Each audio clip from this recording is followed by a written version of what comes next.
The real spark to this is the Law Commission's review, a first principles review of the liquor laws in New Zealand.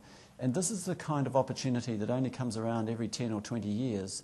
When you look at the various statistics in terms of health and crime and general safety, emergency departments, across the board, the stats, it's almost like we've become numbed to these statistics. Whenever you pick up a newspaper, you can be almost guaranteed that you'll see some death, some injury, some disease, something related to alcohol which is damaging to society. It's like this crisis has become our way of life. So why has that happened? Why have we become so inured to it all? Well, the alcohol industry is making a tremendous amount of profit out of the misery and suffering and damage to society. The alcohol industry is spending, we think, in the region of $200,000 a day in terms of advertising and marketing and sponsorship. So there's an enormous drive to maintain and normalise a heavy drinking culture. When you look at the figures, and these are conservative figures, 25% of New Zealand drinkers over the age of 15 are heavy drinkers. And that, conservatively, is 700,000 New Zealanders. And of course, it's not just damage to those individuals themselves, but it's the collateral damage to many of the people surrounding the people with the heavy drinking.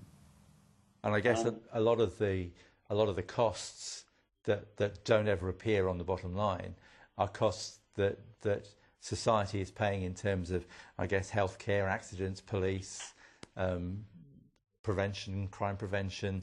Those are all costs that are never going to appear on a balance sheet. They're never going to be on the industry's balance sheet, but they're on the public's balance sheet. And these are quite astronomical costs. The highest figure that I've heard is actually $25 billion, and this is based on some of Brian Easton's work back in the 90s. So what are the 10 things that the alcohol industry isn't telling us?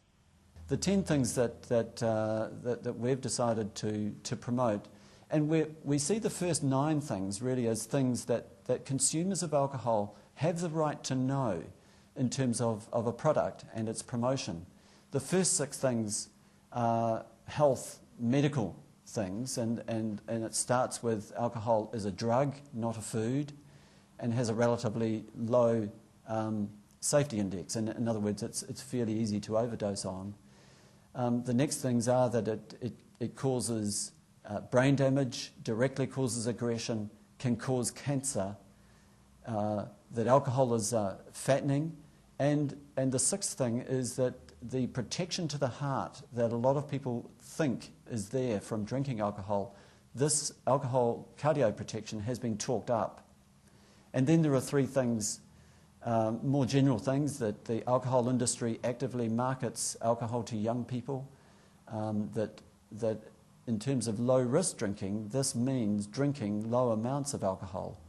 And that links with the 9th thing, which is that the alcohol industry makes a lot of profit from heavy binge drinking.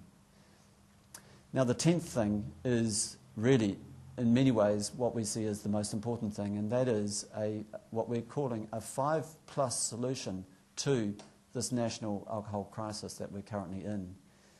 So the 5 things are raise alcohol prices, raise the purchase age of alcohol, reduce accessibility to alcohol, reduce the marketing and advertising and sponsorship of alcohol, and 5thly, increase drink driving countermeasures. Now, we call it the 5+ solution because the plus bit is increasing treatment opportunities for heavy drinkers. We really think that it's important to make this as much a health issue as it is a justice issue. We hear a lot about youth binge drinking in the news, and there's barely a week goes by where we don't hear about some parties that got out of hand. Is that just a phenomenon with young people that just affects them when they're young, or are there long-term consequences to youngsters who go down that binge route? There's increasing evidence that early onset of binge drinking is setting up young people for longer-term problems, both in terms of alcohol and use disorders, as well as damage to their brains. And many young people think it's a huge joke that they can't remember the next day what happened the night before, memory blackout due to alcohol. And many don't appreciate that, in fact, it's an acute poisoning of an exquisite piece of the brain called the hippocampus, which is critical in laying down new memories. And when we teach medical students about this, we actually find that medical students begin to start reducing their alcohol use. So what would be the role of parents in this? Well, I think parents have a tremendous role to play in caring and guiding their children.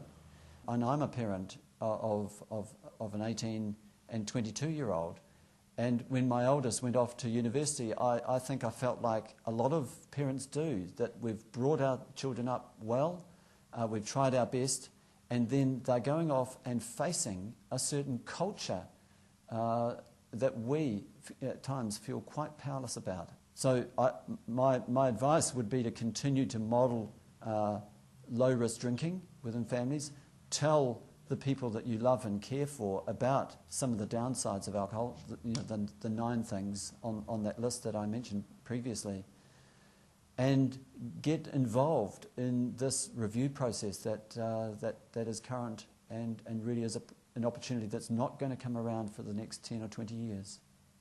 Great. Well, Doug, good luck with the campaign. Thank you very much indeed for joining us.